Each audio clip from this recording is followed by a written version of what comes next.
Test करने थे question और वो मिल ही नहीं रहा था। क्षमा चाहता हूं मैं। सबका स्वागत है। प्रीति, अर्चना, विक्की, मुकेश, संजना, नीतीश,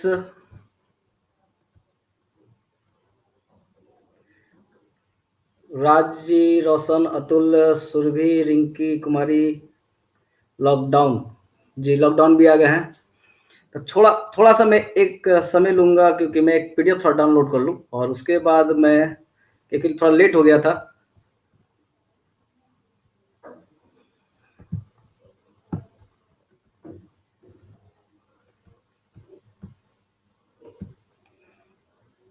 जी, जय हिंद। आज नेट अच्छा है। नीतीश कुमार, अच्छा, ठीक है, बहुत अच्छी बात है। और एक मैं पीडीएफ और डाउनलोड करूंगा।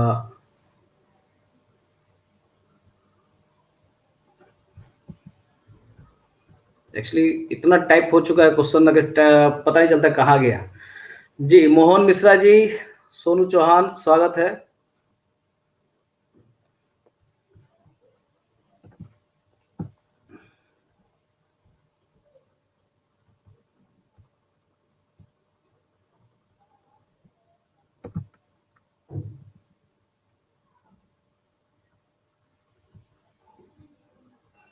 पहले सबसे मिल लूं, मैं सबका नाम पढ़ लूं।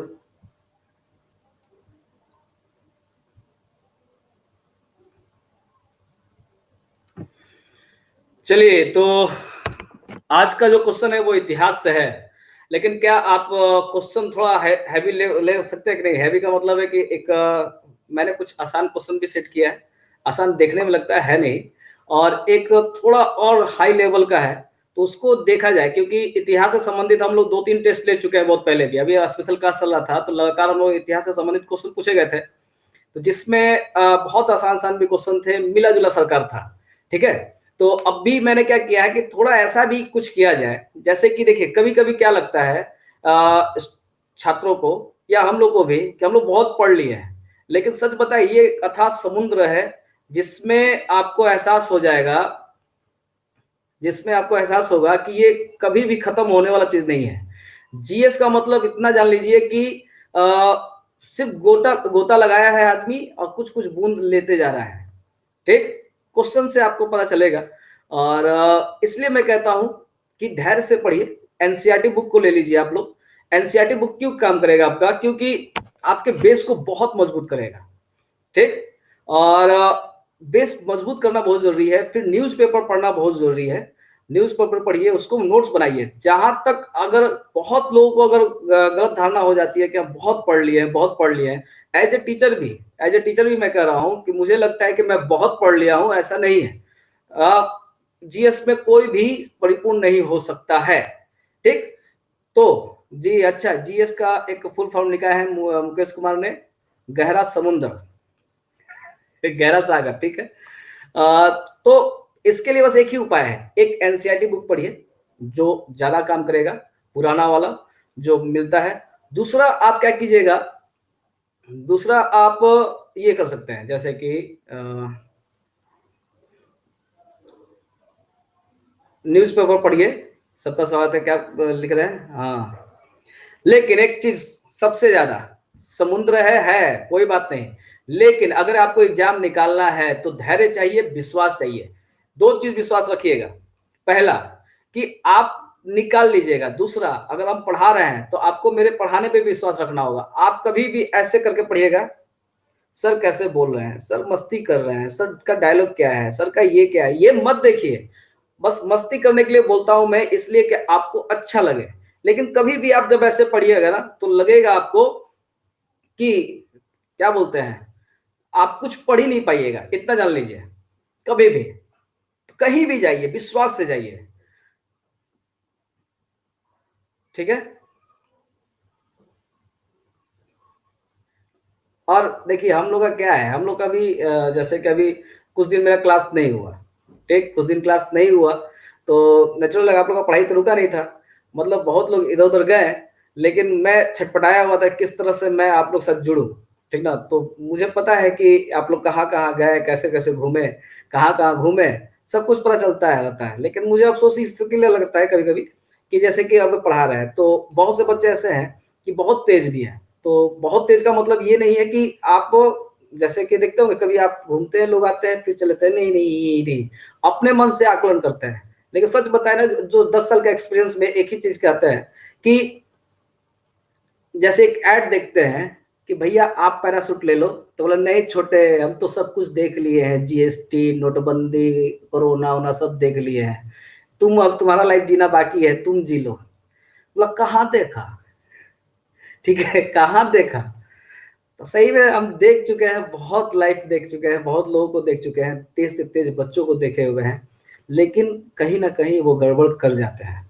ज़्यादा जहाँ थोड़ा स्पीड ज़्यादा होता है, वहाँ गड़बड़ हो जाता है। धैर्य रखिएगा, विश्वास रखिएगा अपने मेरे सब पे। ठीक है, तो मैंने क्या कहा कि अभी क्वेश्चन कुछ हार्ड और कुछ आसान भी रहेगा।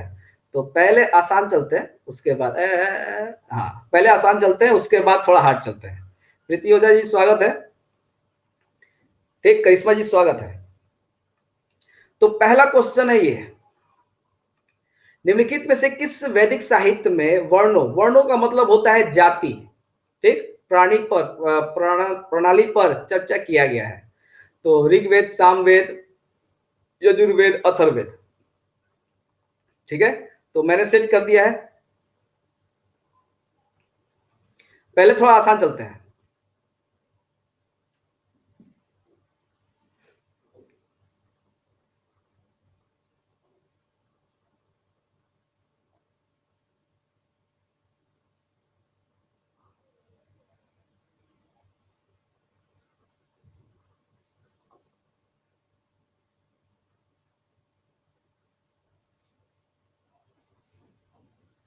नवलेश जी स्वागत है आपका। एस सनी कुमार जी स्वागत है आपका।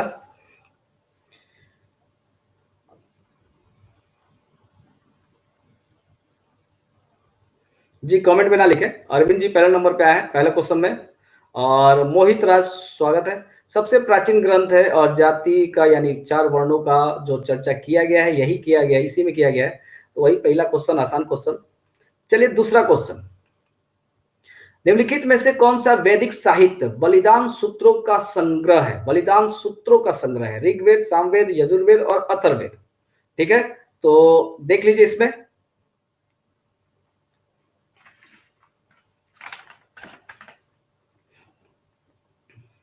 पवन कुमार पोलिंग नहीं आया। ओ, रॉली जी, प्रियंका जी, मृत्युंजय जी, रोहित पटेल, अनंत, ये सबका स्वागत है। विवेक कुमार, काजल, मोहित,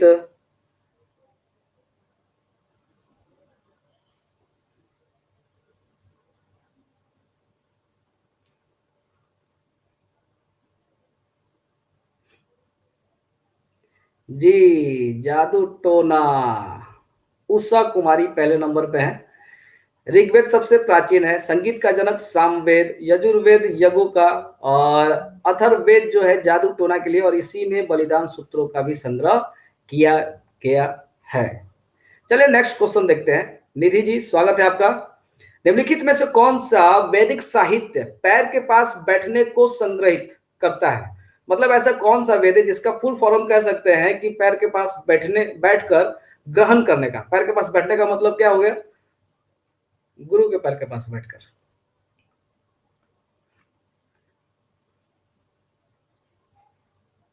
राम अंचल बाबा, अच्छा नाम है। जय हिंद, स्वागत है आपका।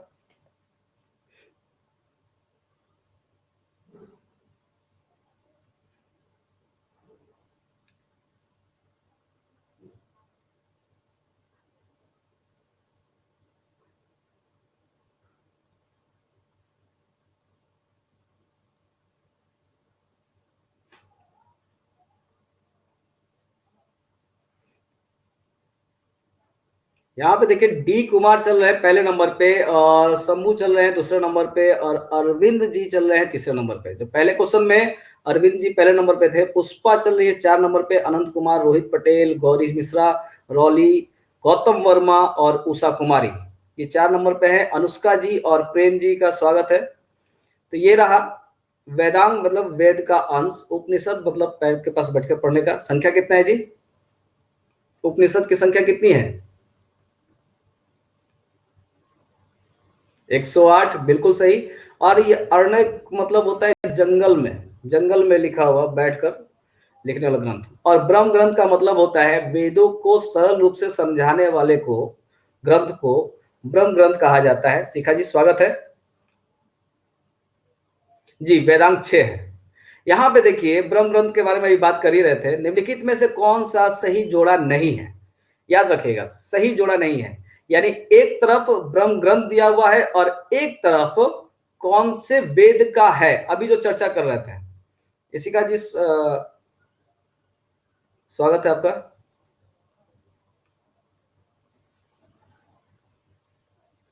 तो मैंने सेट कर दिया है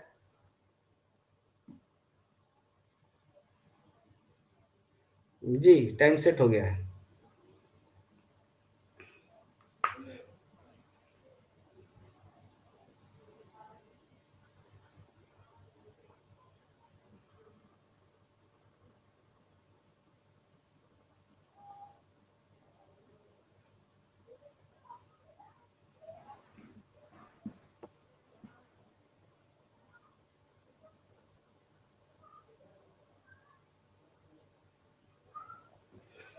ये देखिए पुष्पा जी आ गई पहले नंबर पे। और यहाँ पे देखिए पुष्पा पहले नंबर पे आ गई है। शुभम दूसरे, शंभू दूसरे नंबर पे है और अरविंद जी तीसरे नंबर पे है। अनंत, रोहित पटेल, गौरी रॉली दोनों एक ही साथ है। गौतम, डी कुमार और सोनू चौहान 10 नंबर पे हैं। यहाँ पे थोड़ा देख लेते हैं। लखन जी स्वागत है आपका। स्नेहा सिंह स्वागत है। यहाँ पे देखिए वेदों को सरल रूप से व्याख्या करने को क्या बोलते हैं? ब्राह्मण ग्रंथ। ठीक, यहाँ पे देखिए एक तरफ वेद है और एक तरफ ब्राह्मण ग्रंथ। ऋग्वेद का जो ब्राह्मण ग्रंथ है उसका नाम है ऐत्रेय, संख्यान, कौशिकी ग्रंथ। तो ये सब ऋग्वेद का हुआ। यजुर्वेद का होता है शतपथ। सबसे प्राचीन अगर कोई ब्रह्म ग्रंथ है तो वो कौन सा है? शतपथ। यजुर्वेद का होगा ऐत्रेय ब्राह्मण। और सामवेद का देखिए पंचविश, इतना बहुत ज्यादा है, संगीत से जुड़ा हुआ है। तो इतना जैमिनी बहुत फेमस है, पंचविश बहुत फेमस है, तो ये देख लीजिएगा। और अथर्ववेद का हो जाएगा गोपथ ब्राह्मण। तो ये वाला देख लीजिएगा। चोल वंश के संस्थापक कौन है? आसान सा क्वेश्चन। मैंने अभी क्या कहा आपको कि अभी मैं कुछ क्वेश्चन आसान पूछूंगा, तो तब थोड़ा आपको हार्ड की ओर ले जाऊंगा।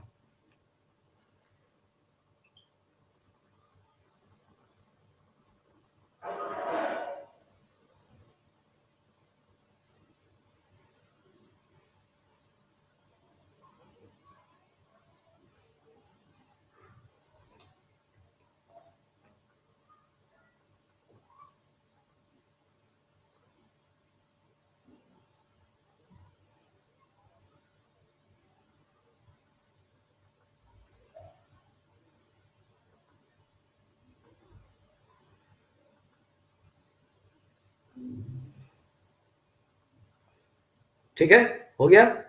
तो ये विजयालय चौल होगा। विवेक भारती जी स्वागत है आपका।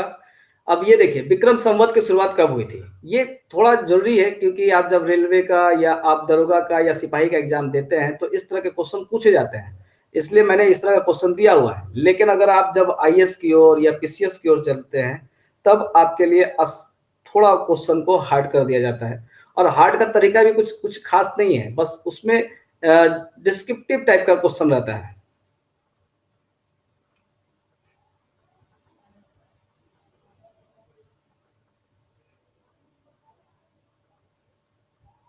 रोहित जी स्वागत है।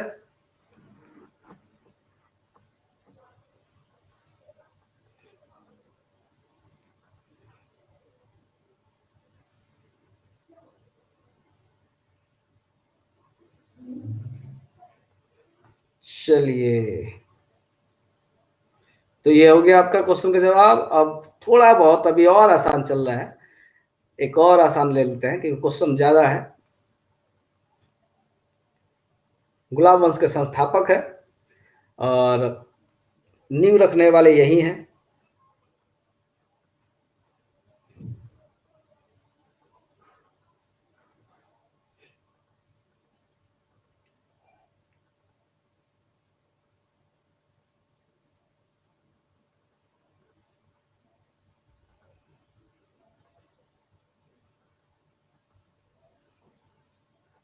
जी, अतुल जी का हो गया ले बिलैया, यानी गलती हो गया। शीश नारायण जी स्वागत है आपका। शंभू चल रहे हैं पहले नंबर पे, और अनंत चल रहे हैं तीसरे नंबर पे, और एक और थे अरविंद जी, शायद वो दूसरे नंबर पे थे। 1206 बहुत फेमस है। ठीक, चलिए आगे है। अवनी जी, रहने दीजिए, कोई बात नहीं। निम्नलिखित में से किस उपकरण का उपयोग आर्यभट्ट ने किया था? चक्र यंत्र का, और भगाना यंत्र का, धनुष यंत्र का, घाटी यंत्र का, या क्या?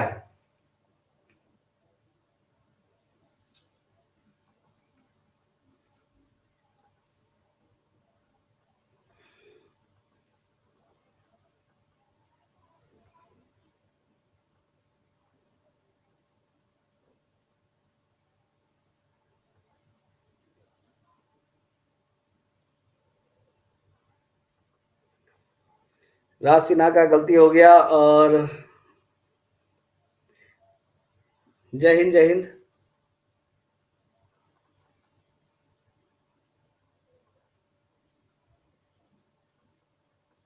अजीब लोग हैं, पोल नहीं दिख रहा है। अवनी जी रहने दीजिए, कोई बात नहीं। बार बार बोल रहे हैं कि उस चीज पे ध्यान कभी मत दीजिए। आप लोग जब ध्यान देते हैं ना, तब आपका ये भटकता है। क्वेश्चन पे ध्यान दीजिए। जितना ज्यादा आप क्वेश्चन को देखिएगा, समझने की कोशिश कीजिएगा, तो वो ज्यादा याद होता है, कुछ समय तक आपके दिमाग पे रहता है। ये सब चीज जो कमेंट देख रहे हैं ना, ये दिमाग पे नहीं रहेगा, कभी भी नहीं रहेगा।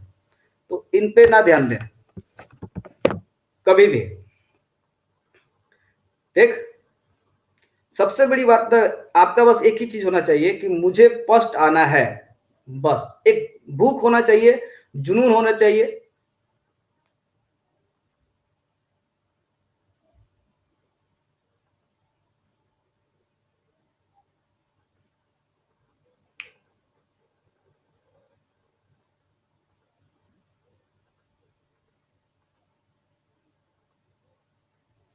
हम्म।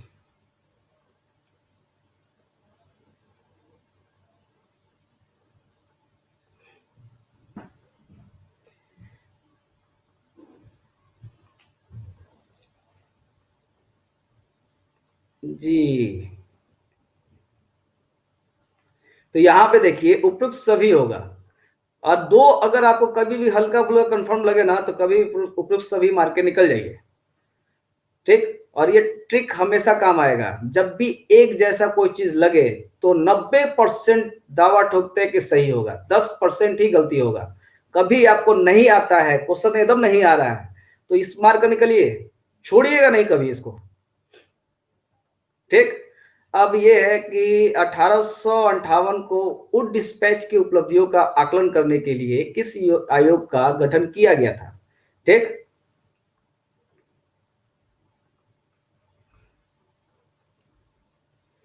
और अभी प्लस कोर्स भी है आपका 8:30 बजे से। तो ये क्लास जैसे ही खत्म होगा, प्लस कोर्स होगा। फिर रात को 10 बजे से 11:30 बजे था, तो उसको मैंने रीशेड्यूल किया है, क्या कि एक्चुअली कुछ हुआ ही नहीं था, तो उसमें अभ्यास क्या कराते हैं। तो इसीलिए वर्ल्ड ज्योग्राफी पहले खत्म करना है, तो बहुत सारा क्लास इधर से उधर हो गया।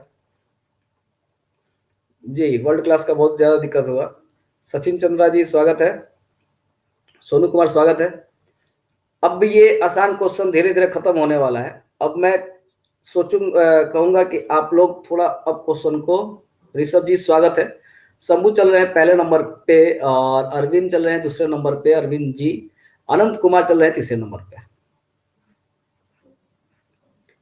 हंटर आयोग, राहुल गुप्ता जी स्वागत है। तो यहां अब एक क्वेश्चन और। अच्छा, किस आंदोलन के दौरान वंदे मातरम गायन के लिए राजद्रोह की संज्ञा दी गई? भारत छोड़ो, स्वदेशी आंदोलन, व्यक्तिगत सत्याग्रह, सविनय अवज्ञा।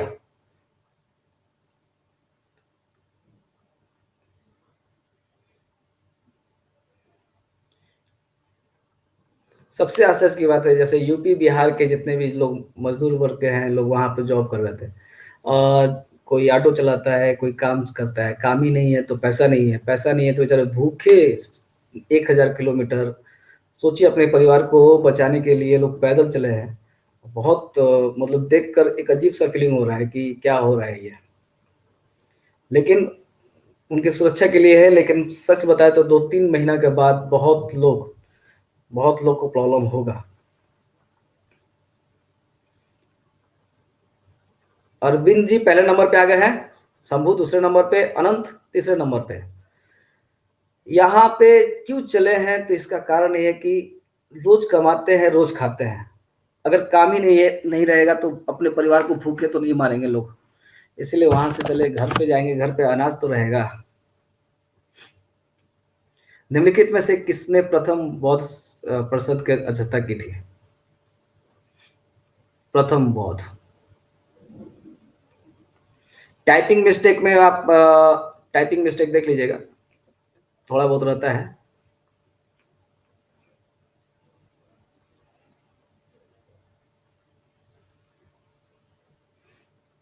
और स्पाइस जेट ने एक सरकार को कहा भी है कि अगर आप अनुमति दें तो हम सभी यूपी बिहार के जितने भी मजदूर वर्ग के लोग हैं उनको मैं पटना या मतलब बनारस छोड़ दूं, लेकिन अभी तक कुछ ऐसा नहीं सुनने को मिला। तो मुझे लग रहा है कि स्थिति बहुत ज़्यादा गंभीर होने वाला है अभी। एक तो कोरोना से, दूसरा भूखमरी से भी। महाकश्यप, देखिए ये पहला बौद्ध सभा हुआ था, और कहाँ हुआ था, तो पाटलिपुत्रा में हुआ, नहीं पाटलिपुत्रा नहीं होगा, राजा के महाशत्रु, याद रखिएगा, राजा के महाशत्रु, यानी राजगिरी में हुआ था महाकश्यप, और शत्रु मतलब हो गया अजातशत्रु। और एक मैं बताता हूँ, लेकिन थोड़ा सा बुरा मत मानिएगा, दूसरा वाला ट्रिक याद रखिएगा। जैसे कि जीजा जी गए ससुरारी में गए, तो मतलब गोरा काला का भेद हुआ, तो देखिए हम भी सावला उला है, और नाक बंदर जैसा है मेरा, तो इसलिए गोरे काले पे मत जाइएगा। देखिए, वैशाली सब काली, ठीक।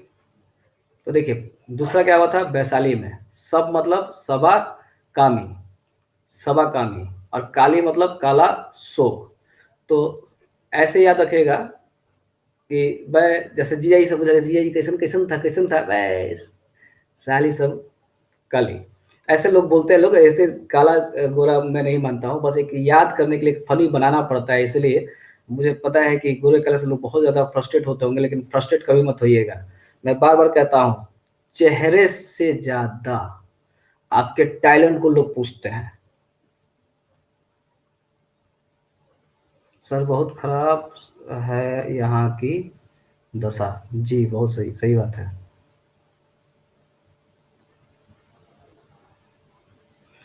सर बहुत खराब है यहाँ की दशा, जी ठीक। चलिए अब आते हैं वैसे क्वेश्चन। जी काले हैं तो क्या हुआ, दिल वाले हैं, और गोरे हैं तो क्या हुआ, बंदरुआ जैसे हैं। तो इसलिए मुझे लगता है कि टैलेंट ही सबसे ज्यादा मायने रखता है। यहाँ पे देखिए, सिंधु सभ्यता संबंधित गलत तथ्य की पहचान करें। अब हालत खराब होगा, ठीक। सर्वप्रथम कपास उत्पन्न करने का श्रेय सिंधु सभ्यता के लोगों को जाता है। ये सही है गलत है, ये बाद में। इसमें गलत गलत पहचानना है कि चारों में से गलत कौन सा है। हड़प्पा लिपि बहुत चित्रात्मक थी, और इसकी लिखावट दाएं से बाएं ओर थी। सही है गलत। सिंधु सभ्यता में कपास के साक्ष्य महाराष्ट्र के देमाबाद से प्राप्त होते हैं। सही है गलत। अग्निकुंड के साक्ष्य लोथल और कालीबंगा से प्राप्त होते हैं। अब आपको गलत ढूंढना है कि इसमें से गलत कौन सा है।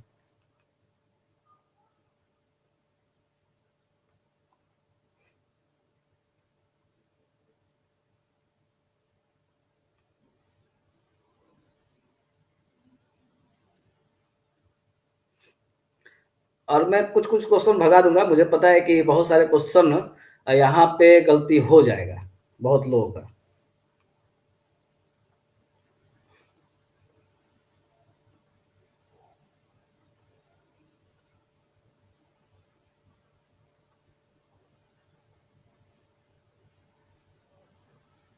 RPS classes join. जय हिंद।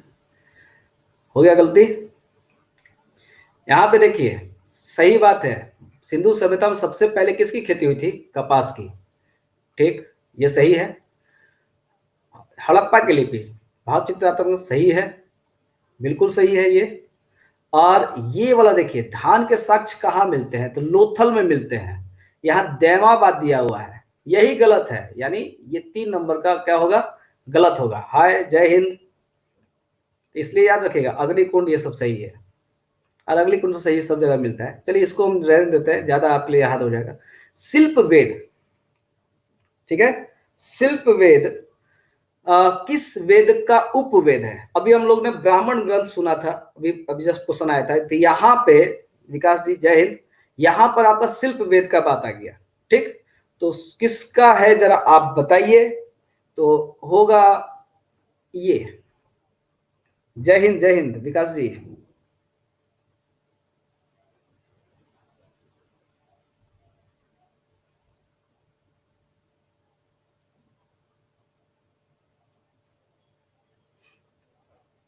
अब इसमें से भी कुछ आसान क्वेश्चन ढूंढ ढूंढ के लाएंगे, क्योंकि ये बहुत ज्यादा आपके लिए हार्ड पड़ जाएगा।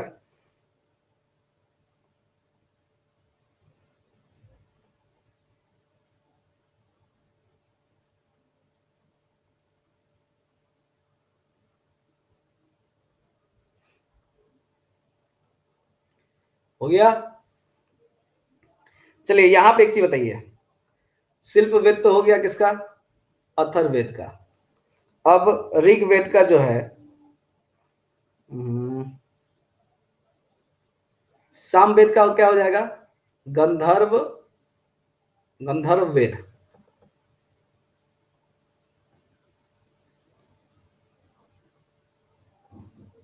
ठीक, उसके बाद यजुर्वेद का हो जाएगा इसका धनुर्वेद।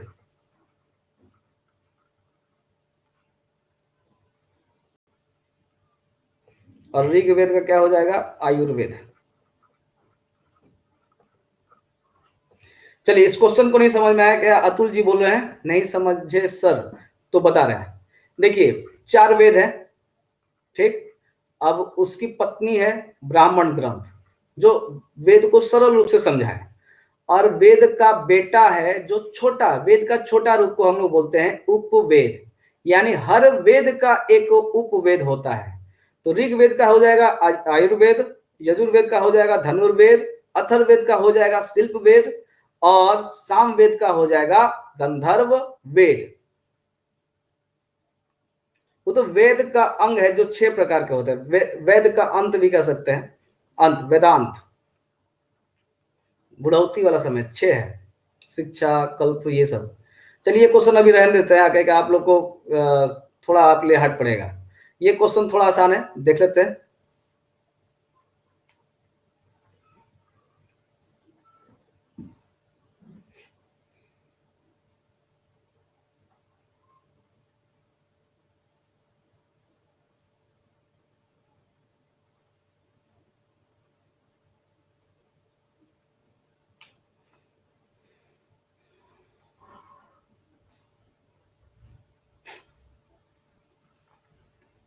जी,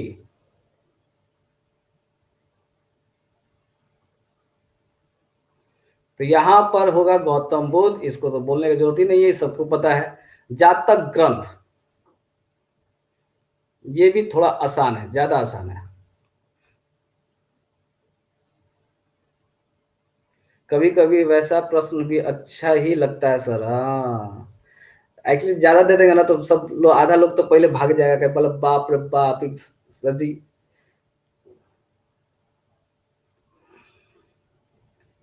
देख लो लड़की लोग सब कैसे घर में रहती है। अच्छा सोचिए कि वो बेचारी, वो लोग ट्यूशन करने के लिए 2 घंटे घर से लोग निकलती हैं 24 घंटा में, या 3 घंटे के लिए लोग निकलते हैं। लोग सोचिए 20 घंटा वो लोग घर में ऑलरेडी रहता है लोग,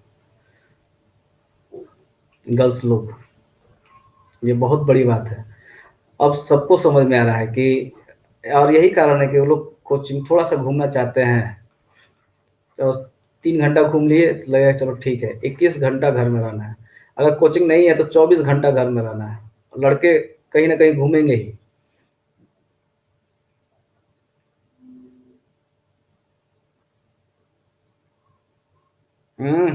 अतुल जी,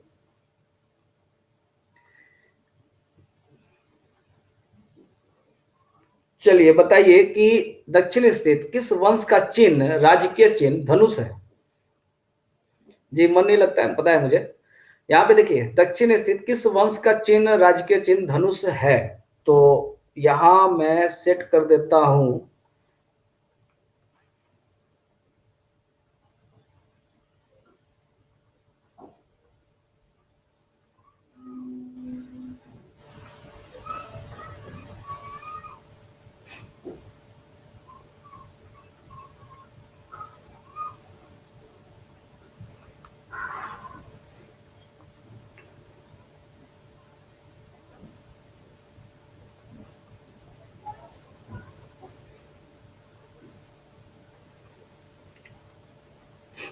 प्रियंका भारती जी, स्वागत है। कल भी 12 बजे, कल भी 12 बजे रहेगा और स्पेशल क्लास, और 7 बजे रहेगा। ठीक है, मदन मोहन जी स्वागत है, दोनों को। तो ये दक्षिण स्थित जो है, इसका कुछ भाग केरल में और तमिलनाडु में पड़ता है, और इसी का राजकीय चिन्ह जो है, क्या बोलते हैं, धनुष है। ठीक, दक्षिण राज्य का है, केरल और तमिलनाडु में कुछ हिस्सा। इसके जो संस्थापक थे, उदयन नाम था ऐसे, उदयन जेरल ऐसे कुछ नाम था। ठीक है, आज 10 बजे स्पेशल क्लास नहीं है, वो जीएस वाला है, वो 1.5 घंटे का, तो मेरे ख्याल से थोड़ा ज्यादा लंबा हो जाएगा।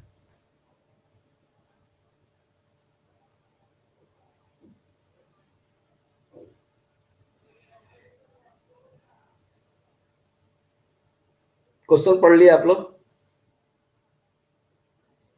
ठीक, तो इसको आप देख लीजिएगा। एलियड साहित्य, तमिल साहित्य का एलियड माना जाता है। अब बस फैक्ट है, अब देखते हैं कौन जवाब सही दे पाता है। अब बस ग्रंथ का नाम याद रखना है, ग्रंथ कौन सा ग्रंथ है जो महाकाव्य है, जिसको एलियड कहा जाता है।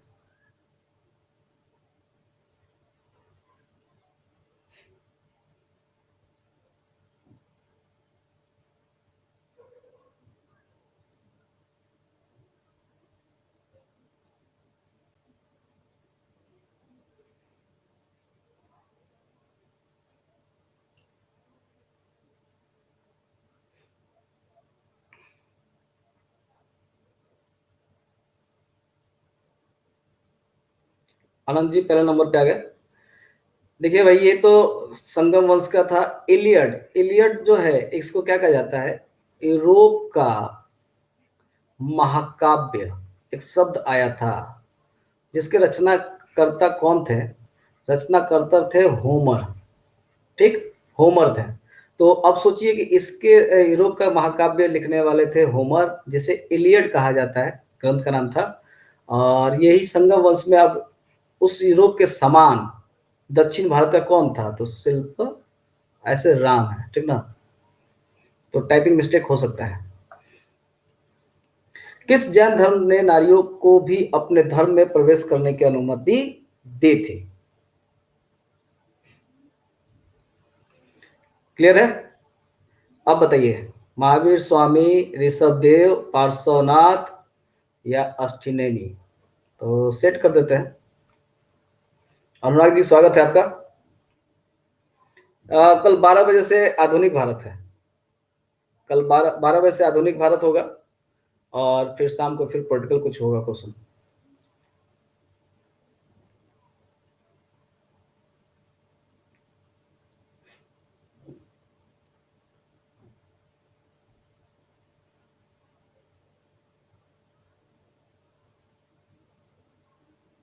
क्वेश्चन नहीं दिख रहा है, एक बार रिफ्रेश करो मनु, रिफ्रेश करो तो दिख जाएगा।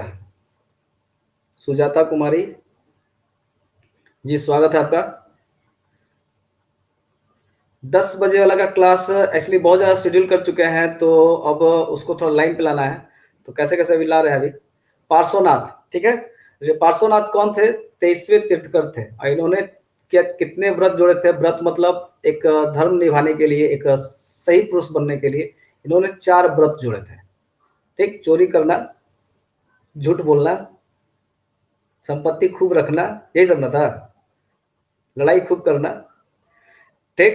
यानी अहिंसा, अस्तेय, अपरिग्रह, ये सब इन्होंने जोड़ा था। लेकिन एक महावीर जी फिर 24वें आए और इन्होंने एक और महाव्रत जोड़ा जिसको हम बोलते हैं 5वां ब्रह्मचर्य। ठीक, तो ये बहुत ज्यादा आता है। और ऋषभ देव कौन है? ऋषभ देव कौन है? ये देखिए ऋषभ जी आई गए, ऋषभ नाम लिखा हुआ है यहाँ पे। ऋषभ देव ये है और जैन धर्म के प्रथम संस्थापक जी। नेक्स्ट क्वेश्चन देखते हैं। हाथी अभिलेख किस धर्म से संबंधित है?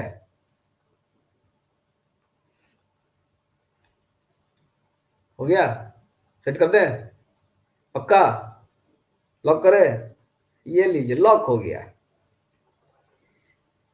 अभी मजा आता होता, मजा आता होगा। बिग बॉस चाहते हैं कि आप टीवी देखिए, बिग बॉस चाहते हैं आप उठ जाइए, सब सब आदमी अब घर के अंदर बिग बॉस के जैसे।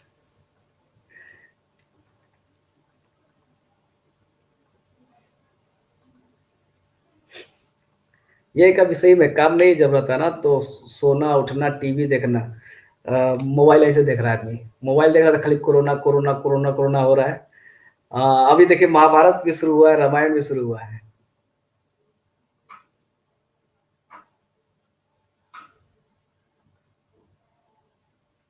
अभी आज क्लास है ये 8:30 से 9:30 बजे प्लस कोर्स में, जिसमें हम लोग पढ़ेंगे नागरिक नगर पालिका। ठीक, अब सोचिए ना, ये क्लास लेंगे फिर ये क्लास लेंगे फिर 10 बजे से क्लास लेंगे 11:30 बजे से, तो बहुत लोग का नेट खत्म हो जाएगा। इन नेट का पावर भी तो नहीं होगा। इतना क्लास इसलिए नहीं लूंगा, फिर मैं जानता हूँ कि नेट तो चलेगा ही नहीं।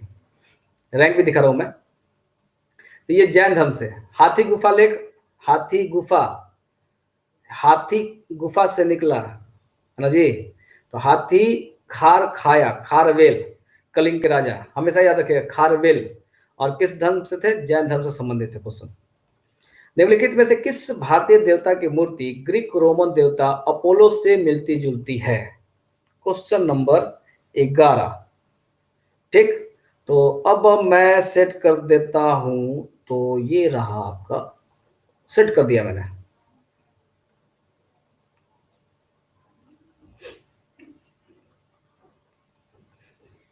ये तो है कि पति पत्नी में बड़ी लड़ाई होता होगा, या पत्नी लोग बड़ा खुश होती होगी लोग, आजा आजा आजा, चावल चुनो, बर्तन धो।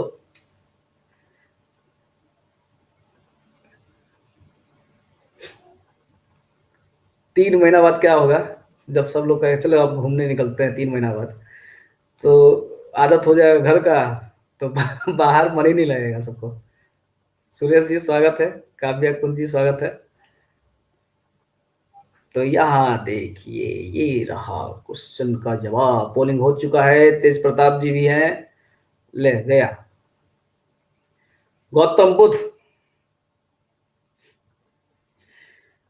आपको पता होगा गौतम बुद्ध का जो है किस शैली का था?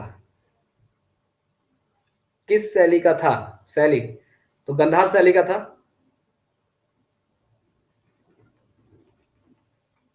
ठीक, और गंधार शैली को ही रोमन, मतलब वही ग्रीक रोमन शैली माना जाता है।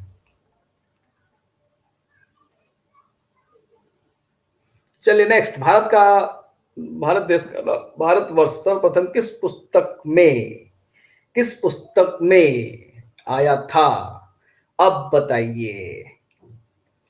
क्वेश्चन सेट करते हैं, लीजिए। हम्म, हाँ, जे बात, जे बात।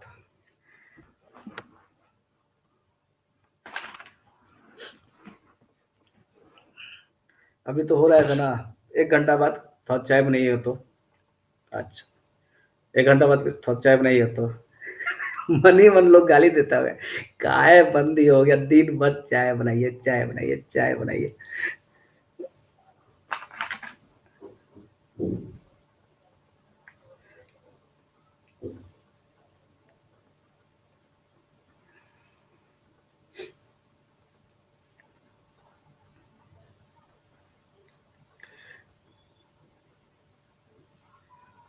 समझ में आया आज क्वेश्चन का? कहाँ गया जी? शेयर किए उधर भाग गया, ऊपर भाग गया, कहाँ? रोना आ रहा है?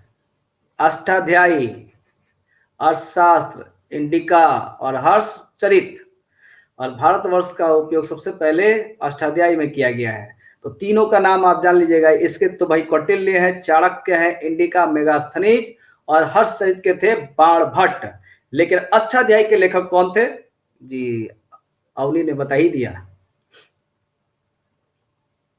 जी, सही है, पाणिनि। हिंदू धर्म में कुल कितने पुराण हैं? तो पुराण है, एक तो बबुआ वाला क्वेश्चन आ गया।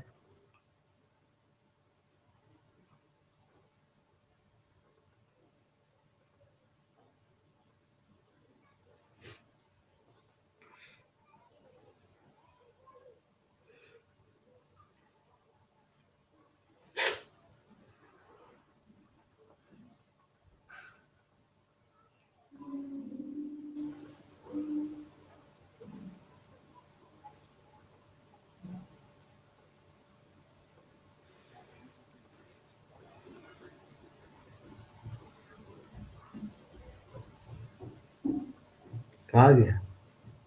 अरे यार, शेयर करे तो ऊपर भाग जा रहा है। आप लोगों को दिखा क्या? दिख रहा है आप लोगों को शेयर किया तो?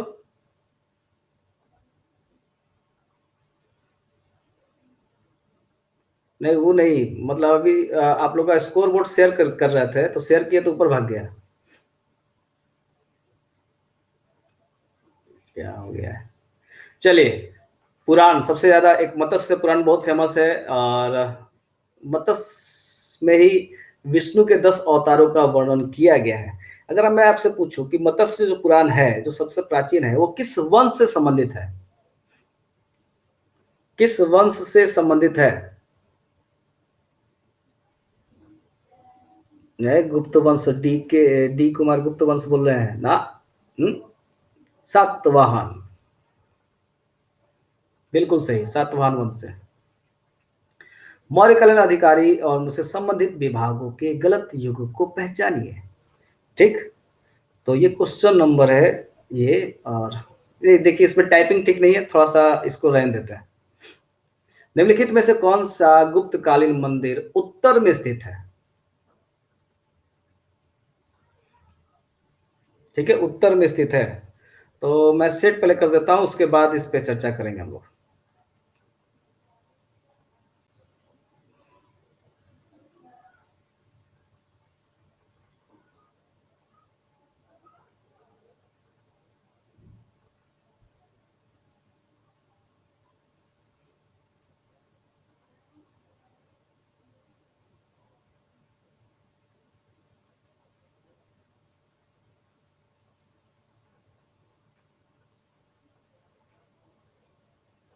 चंदन जी, स्वागत है आपका।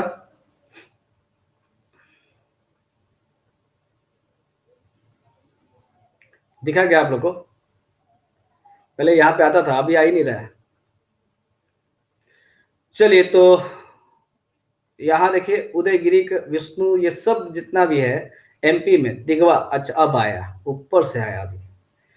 रोहित पटेल चल रहे हैं दूसरे नंबर पे, तीसरे नंबर पे शंभू, और पहले नंबर पे चल रहे हैं और अनंत। अरविंद जी 4 नंबर पे, सोनू चौहान 5 नंबर पे, रॉली सिंह 6 नंबर पे, प्रियंका सिंह 7 नंबर पे, पुष्पा कुमारी 8 नंबर पे, प्रकाश वर्मा 9, और प्रीति चल रही है 10 नंबर पे। स्लाइड कहाँ गया? यहाँ गया, आ गया यहाँ पे, अब गया। ये देखिए, ये ललितपुर में है। ललितपुर यूपी का बुंदेलखंड एक जगह है, वहीं पर यह स्थित है। तो इसका मतलब देखिए, इतने मंदिर हैं, नेचुरल है कि यूपी में है, तो इस तरह का क्वेश्चन बनेगा ही बनेगा। और ये खतरनाक क्वेश्चन होता है, कितना भी पढ़ लीजिए दिमाग से निकल ही जाता है। तो इस तरह के क्वेश्चन को दिमाग में बैठा लीजिए। सब एमपी में, नगवा तिगवा यही सब जगह पे है, लेकिन यही है ललितपुर में। दशा अवतार, यानी रावण का लीला, लीला ललित, इसको भी रहते हैं, ज्यादा लंबा है क्वेश्चन।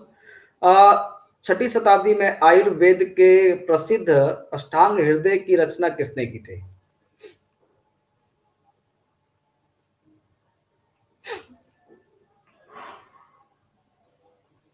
वही बाण भट्ट है, ठीक ना। और नागार्जुन चरक के धन्वंतरी।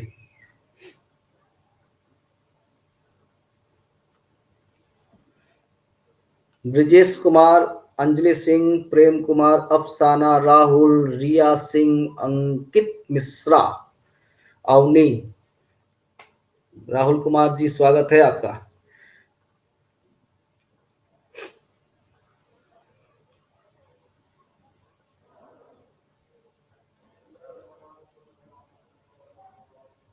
क्या नीतीश, गजब हाल है तुमको, एक बार नहीं बहुत बार समझा चुके, कमेंट का जवाब नहीं देना है।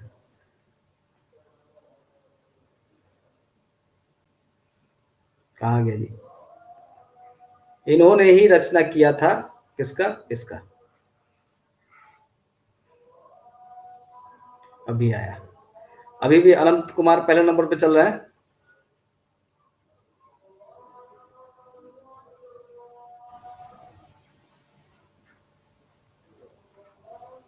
जा सकते हैं, लेकिन हम एक जगह कुछ डांटते हैं तो समझा कीजिए क्यों डांट रहे हैं। ठीक है नीतीश जी। हम्म।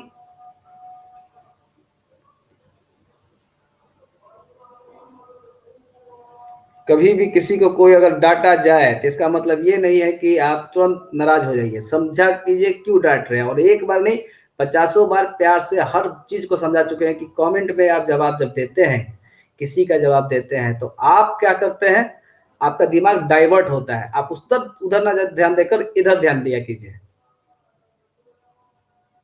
गलत बात है।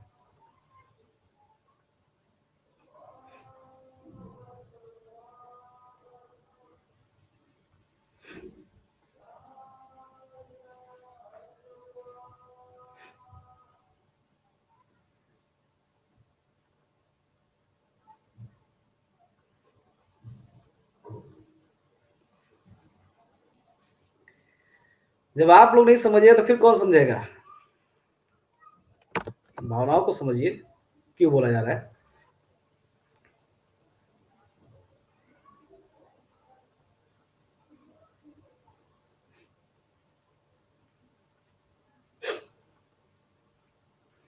ठीक है, देखिए अनंत कुमार, रोहित पटेल, शंभू टॉप 3 में है। और हैंग सांग इसका होगा। आप आपको पता भी है कि हैंग सांग वाला सबसे ज्यादा पूछता है कि किसके शासनकाल में आए। तो ये पता ही है आपको कि हर्षवर्धन के शासनकाल में आए थे। और फाहियान भी पूछता है कि किसके शासनकाल में आए, तो आप बता दीजिए फाहियान किसके शासनकाल में आए थे।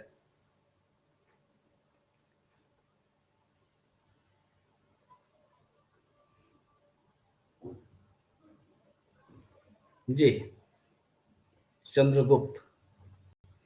चलिए, सर्वप्रथम संस्कृत में नाटक लिखने का श्रेय किस लेखक को प्राप्त है?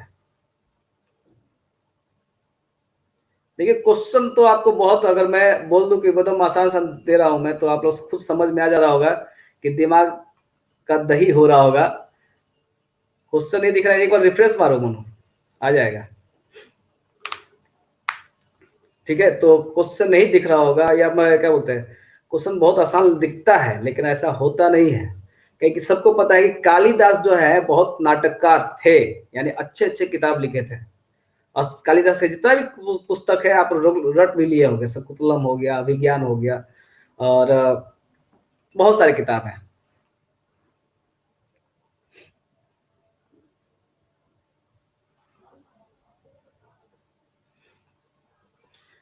तो नाटककार तो ये थे, लेकिन भास जी संस्कृत में लिखने वाले पहला नाटक इन्होंने ही लिखा था, संस्कृत में।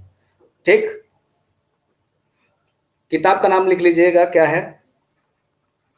स्वप्न वास वदता, यही किताब का नाम था, स्वप्नवास वदता, जिस लिखे थे संस्कृत में।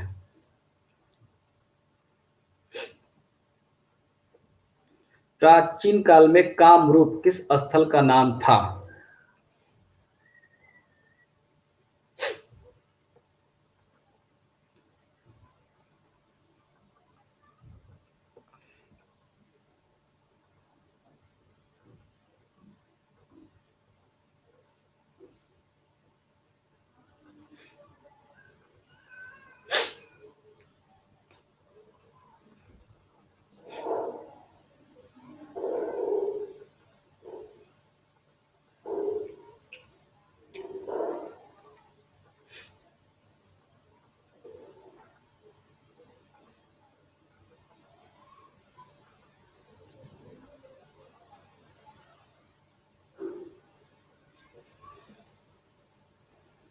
अनंत कुमार पहले नंबर पे चल रहे हैं।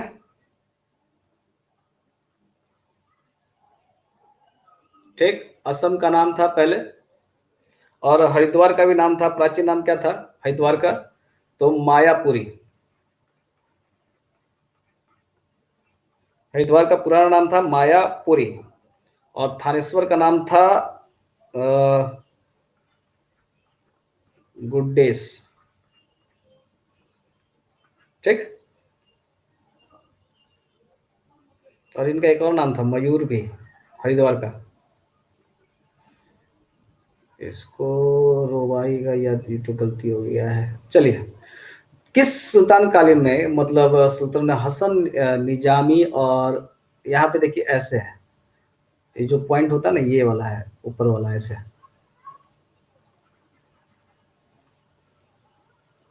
फक ए मुद्रित लेखकों को अपने दरबार में संरक्षण दिया था। तो मैं यहाँ पे क्लिक कर देता हूँ और आप बता दीजिएगा।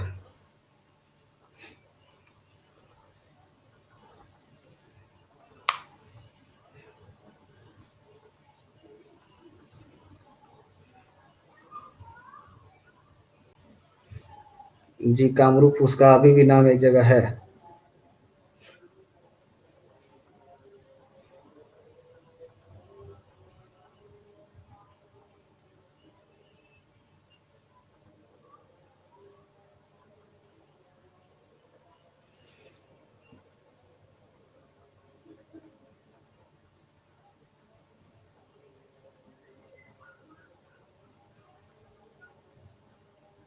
जी, तो यहाँ पे देखिए दो लेखक, ठीक, और इसको संरक्षण देने वाले हैं ऐबक। और इनको मार के तो दमाद ये बैठे थे बलवन, और इनसे संबंधित हम लोग पिछला क्वेश्चन पढ़ चुके थे। ठीक ना? ये बताइए कौन सा सही सुलेमित नहीं है? सुलेमित नहीं है।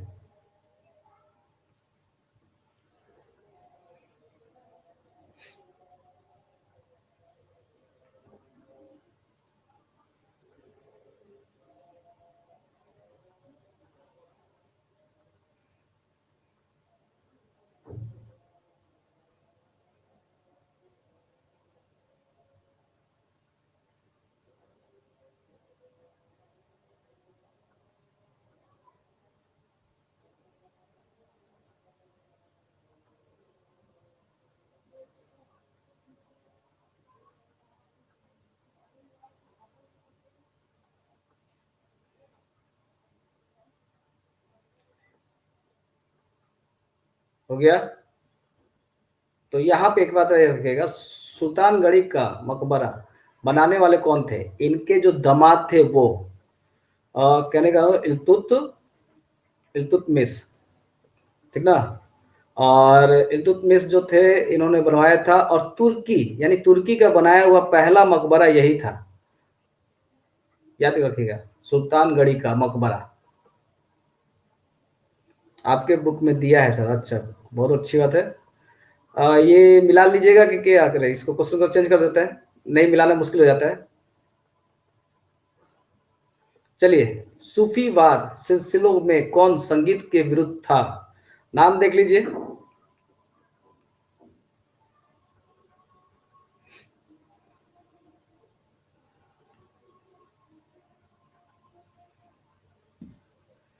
शीश नारायण जी बाय।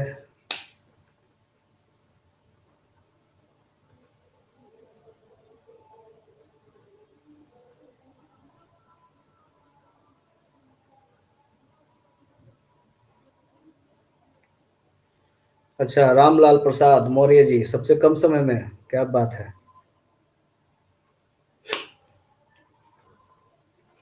अजान हो रहा है। अच्छा,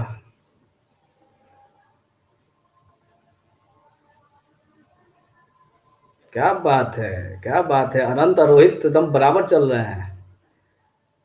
नक्शबंदी, मिलान वाला दे तो दिक्कत हो जाएगा। बोलिए दे। दिक्कत हो जाएगा, नहीं रहने दीजिए, गड़बड़ा जाइएगा आप लोग।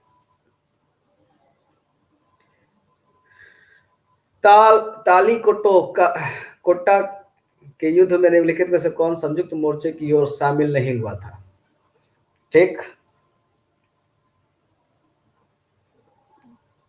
तो सेट कर देते हैं, आप बता दीजिएगा।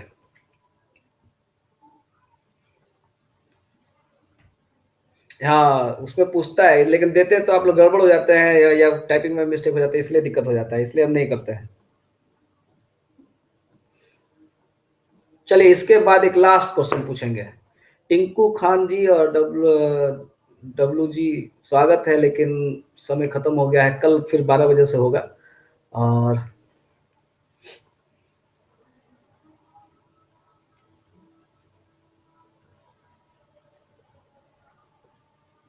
ठीक है, तो इस युद्ध में सब शामिल थे, गोलकुंडा के, अहमदाबाद के सब शामिल थे, लेकिन यही शामिल नहीं थे संयुक्त मोर्चा में।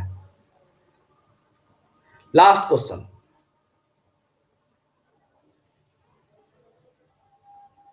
सही देखिएगा, कौन सा कथन सही नहीं है? खानवा के युद्ध में बाबर ने जिहाद का घोषणा किया था, काबुल में उसने बादशाह खान की उपाधि धारण की थी, उर्दू में लिखी थी, मुंबई से उनके सैली। चलिए ठीक है, क्वेश्चन पढ़ लीजिए बढ़िया से। जूही जी स्वागत है, लेकिन अब मुश्किल से 1-2 मिनट बचा हुआ है, क्षमा चाहेंगे, क्लास खत्म हो रहा है, तो सेट कर देते हैं। ये रहा, संजू जी स्वागत है, लेकिन फिर क्लास खत्म है, अभी लास्ट होने वाला है। और अभी लास्ट में आप बताता हूं, जो फर्स्ट होंगे उनका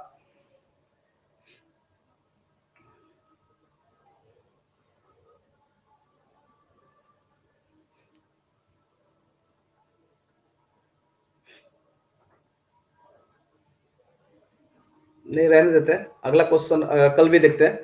और क्वेश्चन तो बहुत सारे रखे हुए हैं, लेकिन अभी अब जानबूझ के ज्यादा हार्ड वर्ड नहीं दे रहा है अभी।